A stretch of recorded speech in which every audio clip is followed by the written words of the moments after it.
Bismillahirrahmanirrahim. Assalamualaikum warahmatullahi wabarakatuh.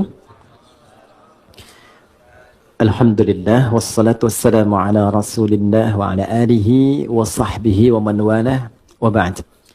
Teman-teman, tanpa kecuali yang pertama kita mengawali dengan bersyukur kepada Allah Subhanahu wa taala yang telah memilih kita untuk berada di tempat ini guna mempelajari sebagian dari tuntunan agama kita. Semoga keberadaan kita yang terpilih oleh Allah berada di sini, di tengah kesibukan beraktivitas, memberikan keberkahan lebih kepada kita semua, dan mengantarkan kita pada kebahagiaan yang menyukseskan. Itulah kuncinya kenapa di setiap pembuka itu seringkali ada keluar kata Alhamdulillah. Jadi secara psikologi, ketika diteliti, syukur itu lebih sering menghadirkan kebahagiaan. Nah, sekarang yang kurang dalam kehidupan itu seringkali adalah kebahagiaan. Dan kebahagiaan itu diingatkan oleh Allah itu 5 kali dalam sehari. Karena seringkali capaian-capaian, target-target kehidupan kita yang kita kejar itu mungkin bisa didapati, tapi boleh jadi dari setiap hal yang didapatkan, belum tentu itu bisa melahirkan kebahagiaan untuk kita. Nah, kesuksesan yang melahirkan kebahagiaan itu disebut dengan falah namanya. Falah. Jadi ada falah, ada fauz, ada fariha, farah. Oke? Ini fauz nih turunannya ada faiz, fauzan, faizin. Itu artinya sukses. Ya. Bekerja sukses misalnya, ya. Belajar sukses, berkarir sukses. Itu disebut dengan faz. Orangnya faiz. Fauzan, faizin. Pemiliknya. Jadi kalau ada yang namanya fauzan, faizin, faiz, faizah, itu artinya orang yang diharapkan sukses dalam aktivitasnya. Tapi kesuksesan itu belum tentu melahirkan ketenangan, kebahagiaan. Tenang, bahagia. Jika ada orang yang dia merasakan ketenangan, kebahagiaan, walaupun mungkin tidak sukses mencapai apa yang ia tempuh dalam karirnya. Dia punya bisnis, dia nggak sukses, tapi perasaan bahagia aja, tenang aja gitu, ya. Dia belajar, IPK pengen 4, jatuhnya 3,2 misalnya. Nggak nyampe, tapi tenang aja. Ya, sukses yang belum tentu didapatkan dari kebahagiaan. Farah namanya. Sifatnya Farhan. Farah Queen, jangan Muhammad Farhan. Ya, orang yang diharapkan bahagia dalam hidupnya. Walaupun belum tentu sukses. Oke, pilih mana? Kaya tapi gelisah, atau miskin tapi tenang? Kaya tapi tenang, oke. Ya, ya, yang malu-malu jawab pengen sebetulnya kan. Oke, nah Allah tuh maha tahu. Jadi nggak harus ditanya, Allah tuh maha tahu. Sebelum dijawab sudah diharapan, sebelum mimpi sudah dibangunkan. Makanya Allah bangunkan kita dari mimpi, naikkan harapan jadi kenyataan. Diingatkanlah 5 kali dalam sehari, ya kan? Padahal mandi aja 2 kali kan, makan 3 kali. Tapi untuk sukses dan bahagia 5 kali diingetin. Gabungan 2 ini disebut falah namanya. Dan ini, pengingat ini, 5 kali ini, tidak pernah berhenti dalam 24 jam. Diperdengarkan di telinga kita. Telinga, bahasa Arabnya itu udhun. Jamaknya, karena banyak yang punya telinga, dijamakkan adhan. Adhan. Kenapa adhan disebut adhan? Karena inilah satu-satunya panggilan di muka bumi yang didengar oleh orang yang masih punya telinga dan pendengaran. Itulah rahasianya kenapa waktu azan itu ada perbedaan di setiap tempat. Coba, kita sekarang di Tanah Kusir misalnya kan, geser dikit Tanah Abang. Beda kan waktunya kan? Terus Tanah Abang yang di Jakarta dengan Tanah Abang yang di Palembang, beda waktu kan? Palembang ada Tanah Abang juga kan? Ada, beda. Terus, kalau kita riset, itu semua tempat di bumi, waktunya memiliki waktu khusus untuk adzan. Setiap tempat berbeda, karena Allah mengizinkan lafaz adzan terdengar selama 24 jam di semua tempat. Dan cuma ini, di mana ada agama yang punya panggilan kesuksesan, kebahagiaan, panggilan ritual, intelektual, fisikal sekaligus, diingatkan 24 jam dalam sehari. Dan ini pasti bukan buatan manusia, karena nggak ada satupun manusia membuat sebuah panggilan seperti ini. Mustahil. Nah, ini menunjukkan satu-satunya kebenaran risalah Islam. Tapi poinnya adalah, substansinya bukan karena azannya. Allahu Akbar, oh salatnya. Ya. Poinnya bukan itunya, salat itu wasilahnya. Dari kata silah, terkoneksi dengan kuat, yang tak terpisahkan. Kita kumpul sekarang, sifatnya disebut silah. Substansinya rahmat, kasih sayang, berbagi, ya. Digabungkan silah dengan rahmat jadi silaturahim. Silah itu artinya hubungan pertemuan yang menghubungkan sifat kasih yang dalam sehingga ketika berpisah itu masih ingat, bukan saat kumpul. Ya, Mas Dude ketemu Mas Baim sekarang, nyapa, senyum, wajar orangnya ada. Itu belum silaturahim. Nanti ketika terpisah masih ingat tuh. Masih mengingatkan, masih WA, masih doain, ya, masih punya harapan yang bagus, gitu kan? Nah, itu namanya silaturahim. Jadi silaturahim itu nampaknya bukan saat kumpulnya, saat pisahnya. Nah, pertemuan ini melatih kita mengeluarkan aura-aura kebaikan yang terbawa saat kita berpisah. Itu poinnya. Ibadah yang melatih kita terkoneksi dengan Tuhan, dengan Allah, yang ketika kita selesai ibadah itu masih terhubung dan ingat dengan semua petunjuknya, itu disebut sholat namanya. Dari kata silah. Di sholat itu adalah wasilah untuk mengoneksikan kita dengan Allah yang punya segalanya. Yang punya akses Allah. Yang punya rizki Allah. Yang punya kelapangan Allah. Yang punya solusi Allah. Itulah yang menjadikan fitrah kita menyebut namanya saat punya kesulitan kan. Oke, saya sulit, saya telepon si fulan. Saya miss call si fulan, nggak terangkat. Walaupun saya sering telepon dia, WA dia, bikin status tentang dia. Ketika punya kesulitan dia nggak jawab. Yang terakhir harapannya siapa? Ya, miss call saya terhadap Allah. Khairai yarah. May ya'mal mithqala dzarratin khairai yarah. Maka diberikan, ya Allah gimana cara saya terkoneksi dengan engkau? Allah ajarkan lewat sholat. Nah, sholat itu hakikatnya adalah wasilah yang mengantarakan kita pada pemberian Allah. Pemberian itu 5 nanti. Makanya sholatnya kenapa 5 waktu? Karena 5 ini yang kita butuhkan dalam kehidupan. Dan puncak yang 5 ini adalah falah. Falah. Ketenangan kita butuhkan. Makanya di rumah tangga kan yang pertama tenang dulu, sakinah. Mawadah itu nyusul setelah sakinah. Mawadah itu kan harta yang berlimpah, yang membuat kita nyaman beraktivitas. Ya kan? Mau jalan, ada kendaraan. Di rumah mau ke toilet, nyaman. Mau sholat, enak. Mau tidur, enak. Itu mawaddah namanya. Tapi mawaddah tanpa sakinah, hampa. Dan sholat, faidah pertamanya adalah melahirkan ketenangan. Makanya orang itu kalau sholat, yang didapatkan pertama itu bukan jawaban doa. Tapi tenang. Saya ulang ya. Orang kalau sholat, kan doa kan? Dalam ruku doa, dalam sujud doa, berdiri dia berdoa. Tapi yang Allah berikan pertama kali bukan jawaban doanya. Yang Allah berikan pertama kali adalah ketenangan yang dihunjamkan pada jiwanya. Makanya baru wudhu aja, aura kita sudah berbeda. Nanti baru berdiri ke tempat sholat saja, rasa sudah lain. Begitu mulai bertakbir, ketenangan hadir.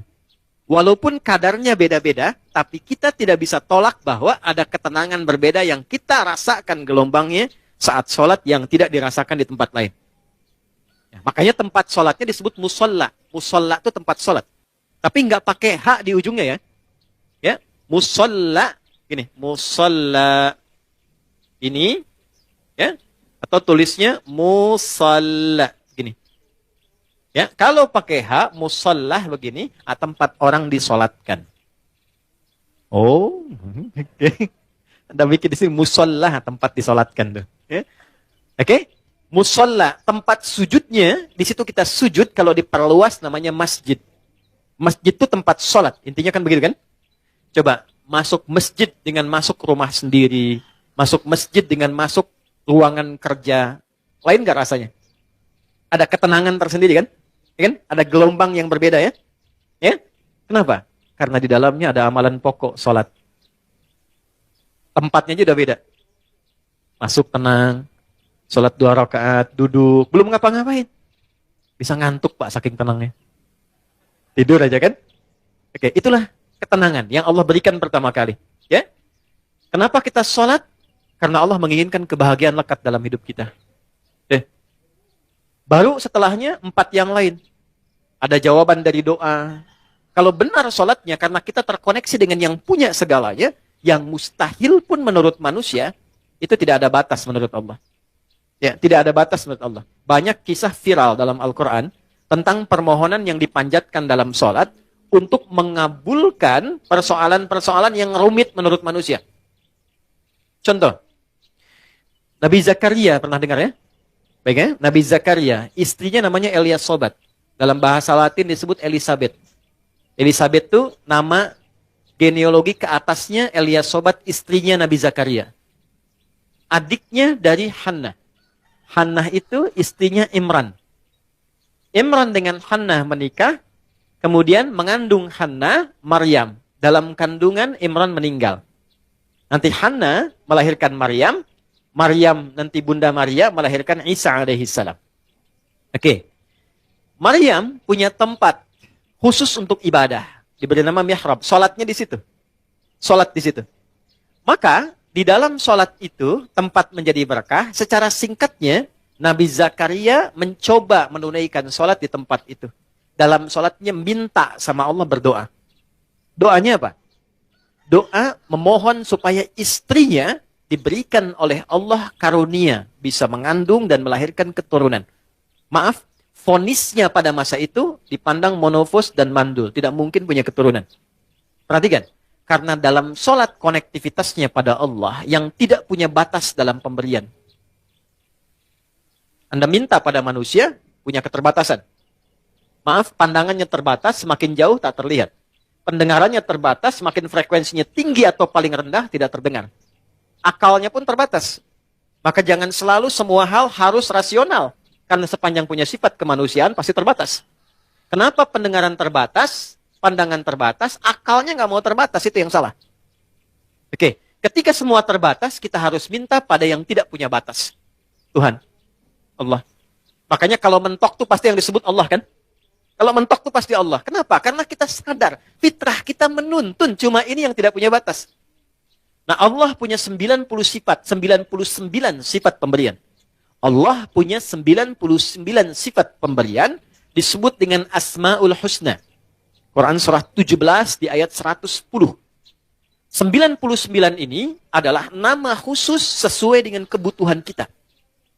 Jadi nggak harus semua dibaca. Butuh rizki, sebut Ya Allah, Ya Razak. Butuh ilmu, Ya Allah, Ya Alim. Punya masalah, pengen solusi, Ya Allah, Ya Al-Fattah. Pengen kesabaran ditambah, Ya Allah, Ya Sabar. 99. Ulid Allah, sebut namaku, kata Allah. Awid Ar-Rahman, kalau sedang dalam lukanya, sebut Ya Rahman yang maha lembut, yang maha kasih.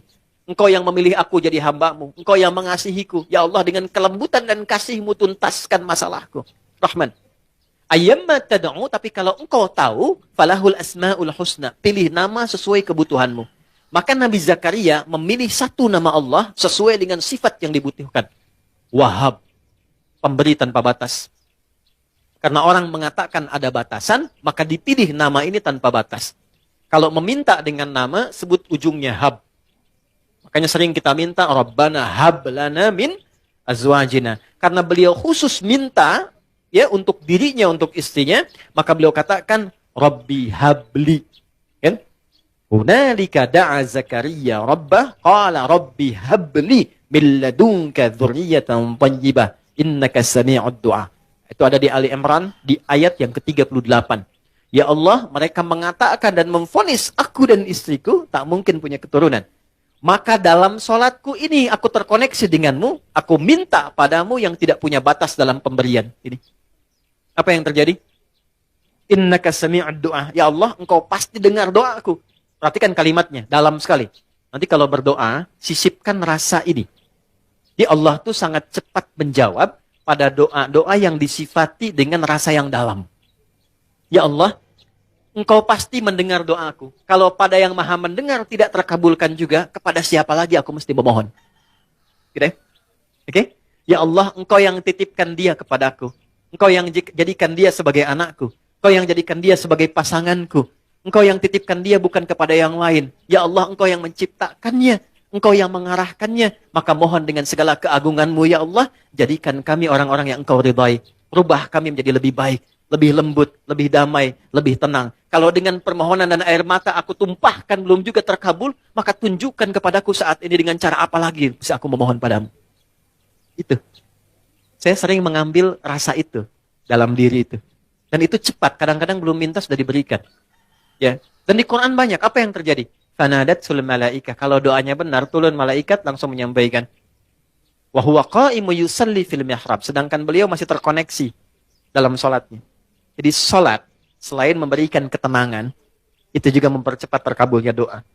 Doa yang bagaimana yang cepat dikabulkan? Yang didahului dengan ketenangan. Tenang dalam sholat disebut tumakninah.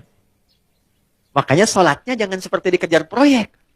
Karena proyek sholat itu proyek akhirat, bukan dunia. Ketika teman-teman membawa sifat akhirat ke dunia, maka merendahkan akhirat dengan dunia. Itu poinnya, itu yang menjadikan doa sulit dijawab. Bawa ke urusan akhirat, tepikan dunia. Itulah di awal jumpa kita katakan kenapa tangannya diangkat ke belakang begini, buang urusan dunia ke belakang. Karena yang kita kerjakan sekarang urusan akhirat. Itu hikmahnya, buang urusan dunia ke belakang. Problemnya ketika takbir dunia masih di bawah. Allahu Akbar. Aduh, konten belum jadi nih. Sepatu ketinggalan nih, gitu kan? Ada di mana tadi nyimpen kendaraan, kan? Masuk. Padahal kata Nabi sederhana, buang urusan dunia ke belakang. Ya, angkat tangannya, buang urusan dunia ke belakang, pasrahkan kepada Allah. Lipat tangan begini, ya kan? Kan sudah kita belajar ini ya. Yang baru bergabung, teman-teman izin tidak bermaksud untuk mengajari, mengingatkan lihat tayangan sebelumnya. Kenapa kiri didahulukan daripada kanan? Sudah kita bahas. Kiri gambaran hal yang kadang-kadang divisualisasikan atau digambarkan hal yang kurang baik. Aliran kiri, tangan kiri, pekerjaan kiri kadang kurang bagus kan ya gambarannya. Maka kanan gambaran yang baik. Asal sholat itu asalnya begini. Tidak bersedekap. Terjadilah satu peristiwa, seseorang pernah berbuat salah. Kesalahannya fatal. Lalu ia datang mengadu pada Nabi untuk konsultasi. Ya Nabi, hukum saya sekarang daripada saya malu dihukum Allah di akhirat. Sahabat itu dulu begitu. Saya pengen selesai di dunia, nggak mau dibuka di akhirat. Karena kalau di dunia ditutup, viral di akhirat itu lebih banyak. Semua dibuka kan? Semua. Sekarang mau ditutup bagaimana? Yang tahu mungkin kita pribadi, teman dekat. Tapi di akhirat semua tahu. Oh gitu Adi Hidayat. Kelihatannya baik. Ini dibuka satu-satu. Diperlihatkan. Ya, yang baik, yang buruk dibuka. Makanya visi sahabat, saya tidak mau di akhirat dibuka karena viralnya makin luas. Pengen diselesaikan di dunia. Jadi ketika Nabi akan sholat, datanglah orang sahabat ini, tidak disebutkan namanya. Kalau tidak disebutkan, perhatikan rumusnya ya, di tafsir, Quran dan hadis, kalau ada kejadian, tidak disebutkan siapa orangnya, kapan kejadiannya, tapi viral perbuatannya, ini ingin menunjukkan kesan bahwa perbuatan itu akan berpotensi lagi terjadi di masa depan dengan sosok yang berbeda, tapi dengan substansi yang serupa. Ya. Dia berbuat salah. Kita pernah salah nggak? Pernah. Ya? Ada orang dulu gibah. Pernah gibah nggak orang sekarang? Bahasa sekarangnya gosip. Kan? Oke. Mencela dulu ada. Sekarang ada nggak yang mencela? Ada. Tapi kan nggak disebutkan siapa dulu yang pernah mencela. Artinya celaan itu akan terjadi lagi di masa depan. Ya? Masalah dengan kawan. Masalah dengan tetangga. Masalah suami istri. Masalah dengan anak. Masalah dengan ibu mertua. Nggak pernah disebutkan siapa tokohnya. Tapi suratnya ada, ayatnya ada. Untuk memberikan kesan kalau terjadi, begini cara menyelesaikannya. Maka dia katakan, ya Rasulullah, hukum saya salah. Hukum saya salah. Tibalah waktu sholat. Kata Nabi, kita sholat dulu, nanti habis sholat, baru kita selesaikan. Maka saat sholat itulah turun Quran surah ke-11, Hud. Ayat 114. Aqimis sholata tarafain nahar, wa zulafam minal lail. Perhatikan, ini indahnya. Innal hasanati yudhibnas sayyi'at. Tunaikan sholat, jangan tinggal. Tunaikan sholat, jangan pernah tinggal. Yang 5 waktu itu. Apa yang dahsyat dalam sholat itu? Allah lompat dulu untuk menghibur hati kita. Gak ada orang yang tidak pernah salah, kata Allah. Ya, kecuali Nabi Rasul yang dijaga dari kesalahan. Namanya maksum. Di sepanjang bukan Nabi, sepanjang bukan Rasul, pasti salah. Cuma menuntut seseorang itu untuk selalu benar. Karena sifat manusia pasti salah. Ya, kita turunkan babnya ya. Ya. Sambil contoh. Kami baru pulang dari Mekah, dari Madinah. Terus kita belajar tuh di pelataran Masjid Nabawi, Masjidil Haram. Saya tarik sedikit aja ya. Tarik sedikit aja. Nabi itu mengajarkan fikih parenting dengan keluarganya. Itu begitu indah. Nggak ada ketegangan. Nggak ada kegaduhan. Dan rata-rata canda. Makanya saya ngobrol dengan beberapa teman, saya bilang, kenapa sekarang kalau orang belajar parenting serius banget? Bawaannya tegang melulu gitu. Ini kewajiban suami, ini kewajiban istri, ini neraka, ini surga. Padahal yang ditampilkan oleh Nabi, kebanyakan 85%-nya itu canda semua. Karena memang kehidupan rumah tangga itu kehidupan bercanda. Ibun walahun. Canda. Saya teman-teman, kalau di rumah, itu seriusnya sama istri dan anak cuma dalam 3 hal. Sholat, Quran, kedua, jangan maksiat. Jangan bohong, 1. Tuh. Yang lainnya, turunan-turunannya. Lebihnya canda. Anda boleh tanya sama istri saya. Kalau beliau tanya, istri saya tanya, pasti saya plesetin canda semua. Canda semua. Anak-anak canda semua. Itu semua canda. Kenapa? Karena kehidupan rumah tangga itu nggak serius-serius amat. Karena si amat pun tidak serius. Banyaknya canda. Contoh gini. Istri Nabi ada berapa? 9. Ada yang lain? Jangan khawatir ya, saya nggak bahas bab poligami ya, tenang aja. Oke ya. Istri Nabi 9 yang berkehidupan, 11 dengan beliau, 1 yang milkul yamin. Ya. Pembahasan detailnya nanti. Singkatnya begini. Dari sekian itu, kenapa Nabi diizinkan menikah lebih daripada 4 istri? Kenapa diizinkan? Saya sering sampaikan. Maaf, ini rahasianya teman-teman. Karena seluruh istri Nabi itu mewakili semua karakter perempuan di muka bumi. Itu rahasianya. Jadi nanti ada yang suka mengajar, suka belajar dan mengajar, ikuti Sayyidah Aisyah. Ada yang suka fashion, ada perempuan suka fashion ada. Nanti modelnya Sayyidah Zainab. Ada yang suka bikin kue. Itu Sayyidah Saudah binti Zam'ah. Yang bikin kue ini usianya udah 70 tahun ke atas.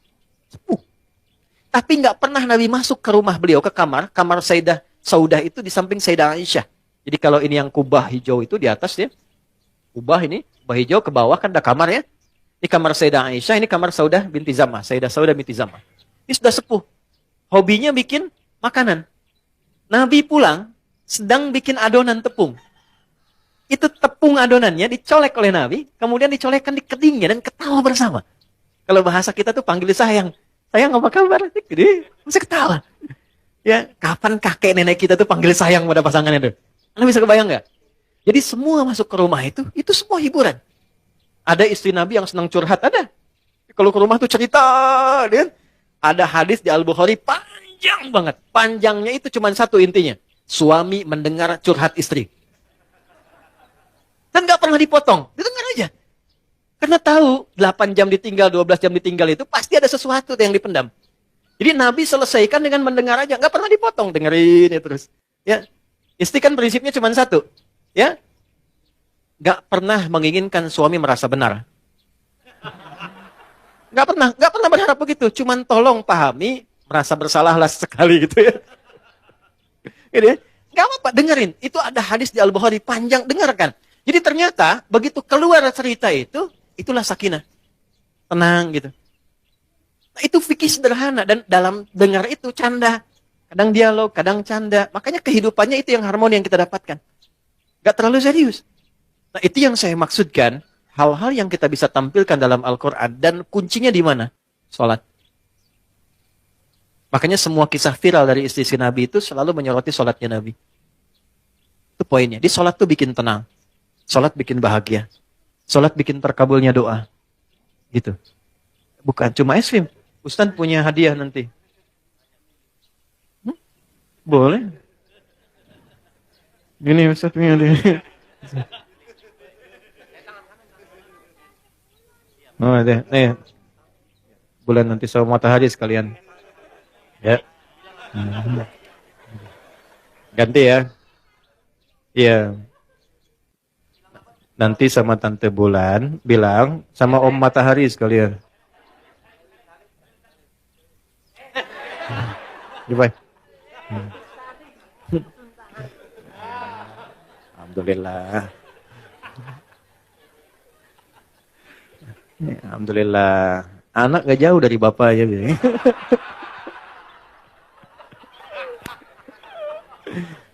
Insya Allah baik. Saya senang anak-anak. Sangat-sangat senang. Jadi saya tuh nggak pernah komplain tentang anak-anak. Apa aja. Kalau di kajian ada ini, nggak marah saya. Apa? Karena mereka belajarnya di situ. Itu poinnya. Tolong jangan marah sama anak. Pesan saya, jangan marah sama anak. Sederhana, karena mereka belum dihisab. Anda dihisab. Kan tidak lucu yang dihisab marah pada yang belum dihisab. Ya kan? Anak tuh kalau salah, Allah nggak marah karena dia sedang belajar. Plus, masa Allah yang Tuhan tidak marah pada yang tidak dihisab? Kita yang bukan Tuhan marah pada yang tidak dihisab dan kita dihisab. Gitu. Jadi kalau anak itu ada sesuatu yang berbeda, yang pertama dilakukan istighfar dulu. Karena anak hanya mendengar dan melihat apa yang dia lihat dan dia dengar. Lalu setelah itu mohonkan kepada Allah kebaikan. Biasanya kalau orang tua itu sudah memulai dengan kebaikan, itu langsung anak tanpa diminta jadi baik. Itu rumus. Jadi kalau pengen anak itu soleh, kuncinya satu. Orang tuanya memperbaiki diri menjadi baik. Itu langsung gak diminta jadi baik. Itu udah pasti. Rumusnya udah begitu. Ayatnya banyak di Quran. Ya. Naik sini lagi. Nah ini sholat. Jadi sholat yang baik membuat kita lebih tenang. Sholat yang baik membuat kita lebih enak berdoa. Sholat yang baik membuat kita, nah ini yang terakhir, lebih dekat pada kesuksesan dan kebahagiaan. Nanti dua lagi kita simpan jauh-jauh, karena topik kita bukan di situ saat ini. Kumpulan dari semua itu akumulasinya disebut dengan falah. Ini yang diperdengarkan 5 kali dalam sehari. Jadi ketika muadzin memperdengarkan hayya 'alas shalah, hayya 'alas shalah, Anda tanya kenapa sih mesti salat? Itu sebelum bertanya, Allah langsung jawab lewat suara muadzin itu. Hayya 'alal falah. Supaya engkau bahagia. Supaya engkau sukses. Supaya engkau tenang hidupnya. Di kehidupan pribadimu, rumah tanggamu, di kehidupan sosialmu, pekerjaanmu. Teman-teman kalau mau cek, keluarkan semua ayat Quran tentang sholat. Semua problemnya tuntas di atas hamparan sajadah. Ya, teman-teman yang perempuan pernah dengar Nabi Yakub nggak? Masalahnya dengan anak kan? 12 anak, kasus Yusuf kan? Itu ditumpahkannya di mana? Lihat Quran surah 12 ayat 86 itu. Di atas sajadah. Innama ashku bathi wa huzni ilallah. Aku tuh kalau punya masalah sedikit pun, yang aku tumpahkan, curhatnya, share-nya, tumpahkan di atas sajadahku, kata Nabi Yakub alaihissalam. Jadi begitu ditumpahkan, minimal ketenangan ada, walaupun solusi belum datang. Gak percaya silakan ya, punya proyek misalnya kan, belum jadi nih, ada tantangan, ada problem, bawa lewat sholat, tumpahkan di atas sajadah. Begitu keluar air mata, ketenangan tiba. Jadi tenang itu mahal, walaupun proyeknya belum tuntas, tapi ketenangan ada. Nah, dengan tenang itu ada kejernihan berpikir, kadang-kadang muncul ide baru dengan proyek yang baru yang menutup apa yang telah kita resapi sebelumnya. Ya. Di rumah tangga juga begitu. Kalau ada masalah, curhatnya Allah sudah bentangkan di Quran. Curhatkan kepadaku. Itu bahasa Quran. Karena yang paling aman itu yang ini. Yang menguasai kita. Tumpahkan ke sini. Minimal kalau belum datang solusi, ada ketenangan. Jadi lebih damai. Nanti kalau sudah damai, ditutup masalahnya dengan kita, walaupun belum selesai dengan orang lain. Tapi kita sudah tenang. Jadi kalau muncul masalah baru, sudah ada perisainya. Sudah tenang, sudah enak, sudah damai. Nanti solusi pelan-pelan akan dituntun. Jelas? Halo, kenapa sedih begini? Naik ya? Nah, ini poinnya. Nah, pertanyaannya adalah, apakah semua orang yang sholat sudah mendapatkan poin ini? Dulu orang sholat dengan gerakan yang sama, bacaan yang sama, nabi yang sama, bacaan-bacaan ayat dan surat yang sama, mereka meraih apa yang dijanjikan oleh Allah dari semua manfaat sholat. Kita punya gerakan yang serupa, bacaan yang sama, Qur'annya sama, nabinya sama, hadisnya sama. Kenapa? Standar yang telah Allah tetapkan dalam Quran belum maksimal kita raih. Cuma dua jawabannya seperti yang pernah kita ulas. Satu, ini bahasa Quran. Kebanyakan orang yang sholat, satu, ini bahasa Quran, boleh jadi belum khusyuk dalam sholatnya. Kedua, boleh jadi sebagian dari orang yang sholat itu, ini poinnya, tidak paham, tidak mengerti apa yang dibaca dan dilakukan dalam sholatnya. Jadi hanya formalitas secara fikih saja. Fikih itu gini, fikih itu menggugurkan kewajiban. Jadi tidak ada tuntutan mesti paham dalam sholat. Kalau kita bacakan benar secara rukun, benar kemudian secara panduan, awal sampai akhir, keguguran dari kewajiban selesai. Artinya kewajiban selesai ditunaikan. Gak ada dosa. Tapi kalau kita paham, kenapa mesti takbir? Kenapa kakinya begini? Kenapa tangannya begini? Kenapa doanya ini? Nanti dapat tambahan keberkahan namanya. Namanya hikmah. Hikmah dari sholat itulah yang menuntun kita mendapatkan poin-poin tadi.